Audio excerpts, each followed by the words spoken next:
Wel, siwr brofiad yw ennill, siwr deimlad yw i ennill y Gwobr fel enni? Braf iawn. Braf iawn cael rhannu llwyfan gyda awduron a beirdd dwi'n ei edmygu yn fawr iawn. A lot o'n nhw'n ffrindiau, a dwi'n hynod... Teimlo fe'n fraint bod y gyfrol wedi bod ymhlith yr gyfrol eraill sydd wedi cael ei coeddi heno. A bod pobl wedi mwynhau y gyfrol, hwnna'n braf iawn. A mae'n noson braf, mae'n noson gret. Felly, beth yn union at sbardino'r gwaith o'n i'n deall rhyw gyfnod yn dy fywyd, rhyw ardal penodol? Mae'r gyfrol mewn ffordd yn rhagwantu cyfnod lle o'n i'n byw ym Mhentre Talabont yng Ngogledd Ceredigion, a mae'n ddylanwad mawr gan yr ardal yna, ardal sydd ar y ffin rhwng y tir mawr a'r môr mewn ffordd.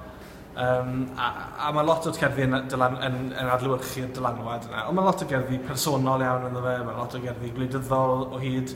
Felly mae'n gymysgedd fawr o bob peth sydd wedi dylanwadu arna i a sydd wedi mynd â'n ddiddordeb i dros y blynyddoedd diwethaf, dwi'n gwir. O'n i'n gweld bod natur a hunaniaeth mewn ffordd yn themau sy'n ymddangos mewn waith pob un o'r enillwyr. A gan bod ni'n byw mewn byd nawr a ryngrwyd a technoleg, oes yna rhyw awch am waith sydd yn mynd i'r afel a hunaniaeth a natur?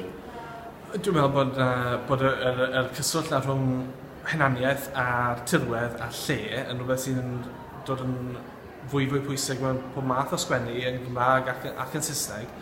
A falle wir bod mewn byd sydd yn gynyddol fydol, os dwi'n gwneud sens, lle dyn ni gyd wedi cysylltu ar draws y byd a lle mae gymaint yn mynd mlaen yn y byd, mae rhywun yn teimlo fel bod nhw eisiau bod wedi gwreiddio llawer iawn yn fwy mewn un lle penodol, ond bod nhw eisiau cyfleu hynny.